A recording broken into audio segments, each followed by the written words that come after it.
ஆண்டவராகிய இயேசு கிறிஸ்துவின் நாமம் மகிமைப்படுவதாக. அவருடைய நல்ல பெயரில் உங்களை வாழ்த்துகிறேன். இன்றைக்கு நாம் பார்க்க இருக்கிற நபர் யூதா என்கிற சிறிய அரசினுடைய அரசராயிருந்த ஆசா. 1 ராஜாக்கள் 15ஆம் அதிகாரம் 8 முதல் 24 வசனங்களில் நாம் இவரை குறித்து படிக்கிறோம். கர்த்தருக்கு மிகவும் பிரியமாய் நடந்து கர்த்தரை மக்கள் வணங்க வேண்டும் என்பதற்காக பல விக்கிரகங்களையும் விக்கிரகங்களின் பலிபீடங்களையும் தகர்த்து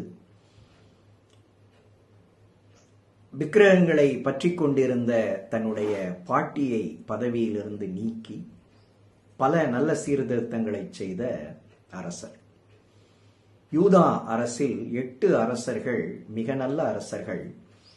அதில் முதல் நல்ல அரசர் என்கிற இடத்தை பெறுபவர் இந்த ஆசா.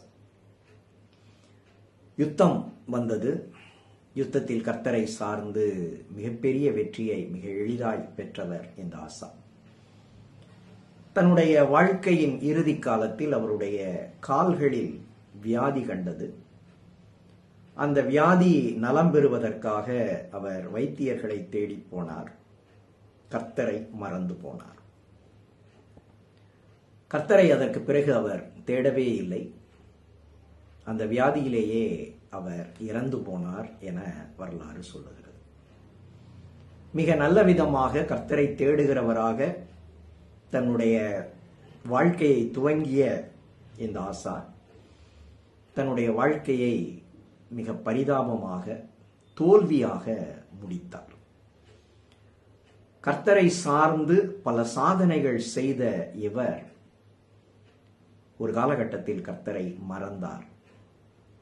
கர்த்தரை சேவிப்பதை இடரலாக, தவிப்பாக, தேவையற்றதாக உணர்ந்தார். ஆண்டவரை நேசிக்கிற பலருடைய வாழ்க்கையில் இந்த ஆசாவினுடைய நிலைப்பாட்டை நாம் கவனிக்கிறோம்.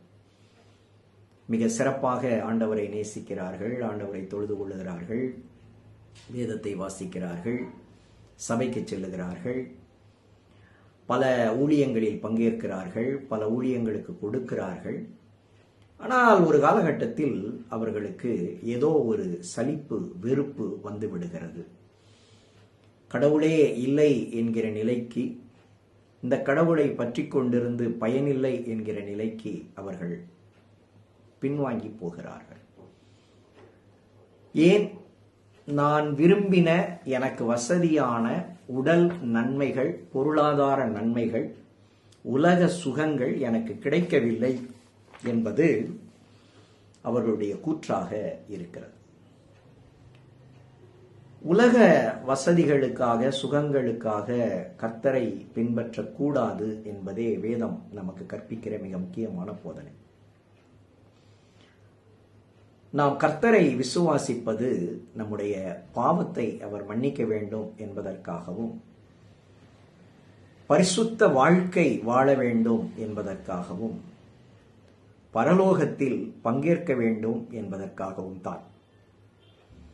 இந்த உலகத்தில் நான் ஒரு அம்பானி போல, அதானி போல வாழ வேண்டும் என நீங்கள் கர்த்தரை தேடுவீர்களானால் நிச்சயம் ஏமாந்து போவீர்கள், தோற்று போவீர்கள். இன்றைக்கு பல செய்தியாளர்கள் நீங்கள் ஆபிரகாமை போல் வாழ்வீர்கள், ஈசாக்கை போல் வாழ்வீர்கள் என்று கிறிஸ்து தருவதாக பழைய ஏற்பாடு ஆசீர்வாதங்களை பட்டியலிடுகிறார்கள்.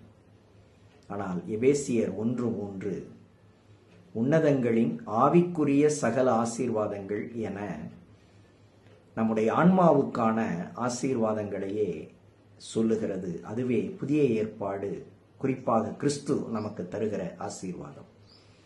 அந்த ஆசீர்வாதங்களை கண்டு அனுபவித்து அதில் மகிழ்ந்து அந்த ஆசீர்வாதங்களின் விளைவாக தொடர்ந்து கிறிஸ்துவை பற்றி கொண்டிருக்கிறவர்களாக நாம் இருப்போம். ஆசாக்கு நேரிட்ட இடர் நமக்கும் நேரிடும். ஆனால் அதை மிக கவனமாக எதிர்கொண்டு வெல்வோம். கர்த்தர் நமக்கு உதவி செய்யட்டும். ஆமென்.